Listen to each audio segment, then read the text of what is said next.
This weekend brought music leaders from two different areas of the region together, a group from Teesside and a group from Northumberland and someone from Newcastle. So we've had really quite a mixture of people, and we started off with introductions on the Friday night and a bit of context setting. We had Hugh Nankerville on Saturday morning, who took us through in a very practical way how to make something inclusive. So when we walked into the room, we didn't sit down, we didn't talk, he got us straight into an activity. Yeah, yeah, Agrenabeo. Yeah, yeah, Agrenabeo. What was there about that, which was trying to include you all in some way? It didn't give you the chance to say you can't sing, or you won't sing, or you don't sing. I didn't even say we're going to do a song now. For me, it's a really important thing because we're so used in this country to saying we don't do stuff. It's been great to find out a bit more about people from some slightly different areas. So people from Teesside who haven't had a chance to meet before. So it's getting to know a whole new music scene, community music scene. And also to reconnect with people that I've met before. Hugh Nankerville, actually I've participated in a couple of his sessions over the years, and that's been quite a big influence on the direction that I've taken. That's led me to where I am today, so it's great to reconnect. We had the musical sparks with us on Saturday afternoon, and then we had some sessions on Saturday later on. One on music therapy, which is really interesting because we always have this question of what's the difference between music making that is therapeutic and music therapy, so really useful to talk about that. So a lot of the people I work with struggle with spoken language, and music is a way to overcome that, to make a connection with somebody. Being qualified as a music therapist, you have all this understanding of the range of theoretical underpinning and the evidence base, and you're accountable to that. We had Wendy Doyle doing creative evaluation and how to involve young people in that process so that it's their voices that are being heard and that we're doing it in a way that's relevant to them, that they can really engage in. We've had Taylor doing things around social networking, which is really, really important and useful these days. We've had jamming going on with the musicians at night time. We've had Rebecca coming to talk to us about the context of the music education hubs now, which is something we all need to know about and be part of. So what are your thoughts on the vision for the National Plan for Music Education? Does it make sense to you?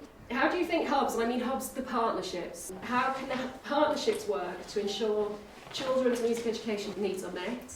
The key task for Music Education Hub leads is to look at the model, look at what works, where are the gaps, what are the needs of young people, and how can we work in partnership to provide a better offer for young people. Most schools still value music at some level, and there's a potential opportunity for a music inclusion approach to look innovatively at how we might want to educate our children in schools and ensure that the music education that they're receiving is relevant to them. It embraces an inclusive attitude to music. I think being able to bring the two worlds, continue to bring the two worlds together and have healthy debates is only going to be good for children in the long run.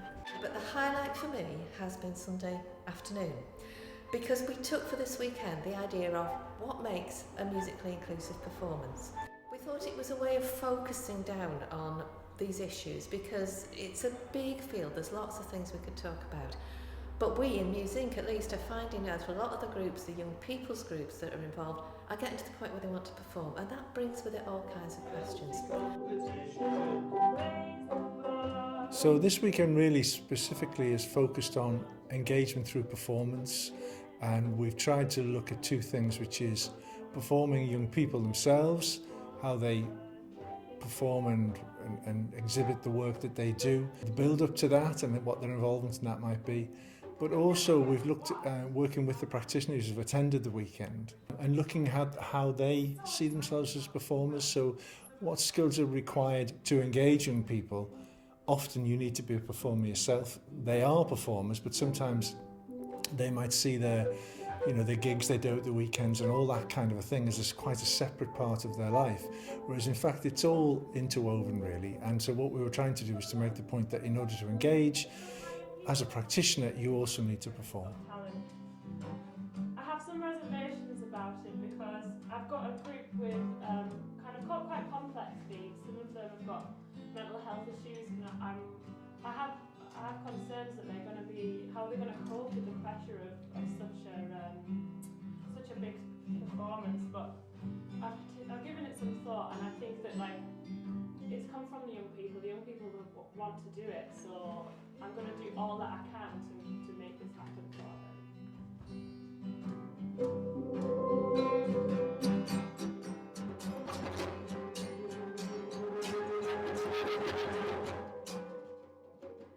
So partway through the weekend we set our music leaders a task. They were in 2 groups, and what we wanted them to do was choose one of a number of scenarios where young people might want to perform, and there might be some issues there, and think them through quite carefully and use what they've learnt. So use what Hugh had talked about and taken us through. Use what the Music Sparks people had said.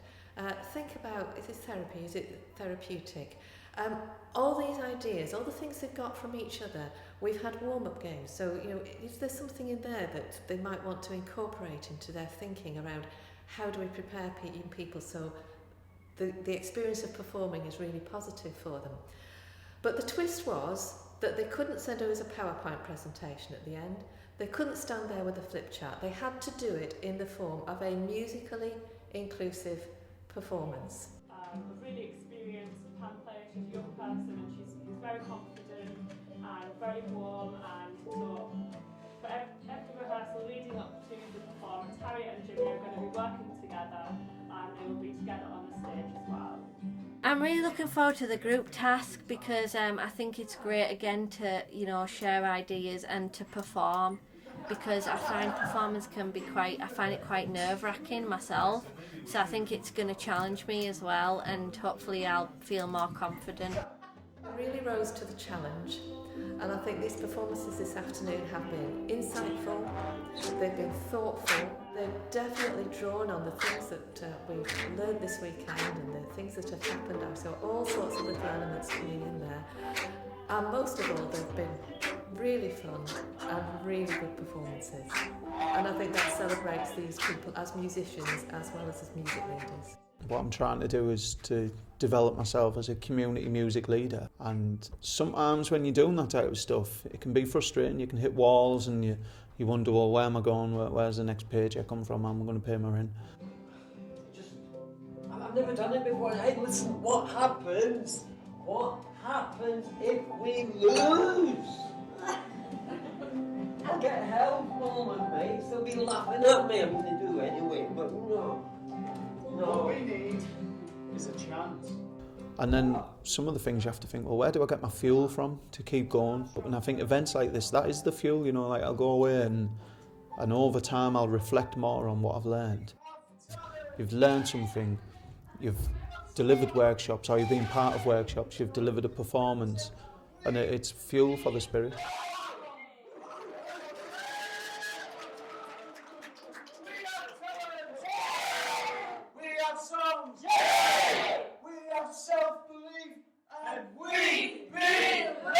The second day we have done already, me and the friends I meet here, 2 songs already. We have created 2 songs, we have recorded 2 songs. You can't imagine how much this is really supportive, helpful, and mostly to support and to push art. From a personal point of view, I found the whole thing energising because I am not from a formal music background. I'm a nurse who worked in primary education, and now I run a community steel band, which I love.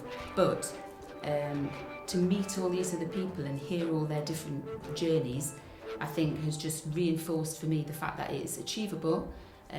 There are people out there who you can make links with and connections with. There are people who think in common, and it's just going to encourage me to make the connection with people. Not even other steel pan people. Taylor and his social networking workshop, and Wendy as well. From the evaluative point of view, from my point of view, to develop our community organisation. That's information that is like gold. Musing, it's really supported me with like different training and professional development opportunities and meeting other practitioners and sort of bouncing ideas around. That's really kept me engaged because I've felt like I've been able to use what I'm learning in practice and try new things out. And the atmosphere here today is like really, like you can hear in the background, there's people creating music now, and for me having that space to do that with like-minded people and how we all like realise the power of music together, and it's a great environment for that. So I'm learning a lot as a musician as well as a practitioner. So we deliberately mixed the groups up. In each group there were people from the north of the region, people from the south of the region, Teesside. Some one or two people who knew each other and worked together a lot, others they'd never met before.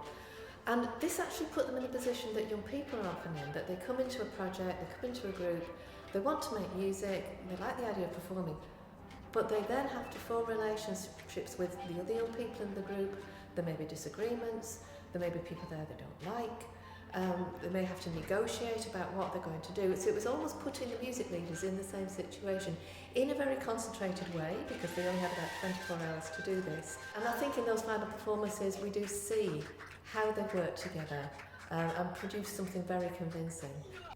But you know your role within it, and you know what you want to do and what you have prepared. Yeah, but compared to the other groups, see what they have done. See music, they have done. But the best thing then you can do is when you've done your performance, Nader, is you can ask them how they feel about it, how it made them feel. Well, what I feel about it, I was afraid at first. I was petrified, thinking I couldn't even live without you by my side. And I am spending night thinking how you did me wrong.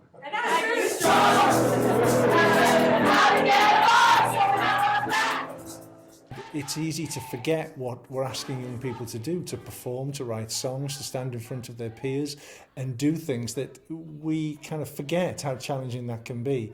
So it put them in a situation that they had to respond to think on their feet, work together, and of course the groups were deliberately chosen so that they didn't all know each other, and they were all out of their comfort zone. And that can lead to all sorts of interesting little areas of development, which is what we saw, I think, in the film. This is a really unique opportunity for artists, for creating, for linking, and for being themselves as artists. It's been great to pick up the different ways people interact with each other, and we've created almost a little community here already. Which is kind of helpful when this is a community music event that we're running. But people are buying into the whole ethos of a musically inclusive practice, and it's very nice to see everybody engaging with it. I think it's really important for music practitioners to have the support and advice from a local organisation such as Musing, who sort of understands where we're working, the demographic and such, and you know, people that you can go to for advice, and also kind of offering the opportunities such as this, so you can, you know, I've never necessarily come across some of these kind of some of the organisations of people that have experts that have come in to talk to us. So I think if Music has sort of enabled us to kind of be better at what we are already doing. I'm really glad that the weekend's being documented and that there'll be an online resource so that people can look back on it and remember just what happened, and maybe reflect on the ideas at their leisure, and also share ideas more widely. I think that often on these weekends and at the meetings there's great energy generated, and it can be quite easy to lose track of that, for that to dissipate. So I'm glad that it will be documented, and I look forward to keeping in touch with people that I met here and continue to share ideas and practice. They are taking deep breath in, so they can go and they can support, and even if they have some difficulties, some limitation, whatever, this place will provide them with that energy and that power. The question always is, what difference does it make? People have come here, they've had a great weekend, but what difference has it made? I think in those performances I saw the difference it had made. I saw that the music leaders had really taken on the things that had been said, the things that had been suggested. I saw aspects of discussions that had gone on informally in the evening. And I think that's so important because you can hear things, you can be told things, but until you've internalised them, thought them through and built them into your practice, you haven't really learnt, and it's not going to change anything. So I think by incorporating something practical like this, where people are asked to take on board what has been said, process it and produce something as a result, is a really important part of any event like this.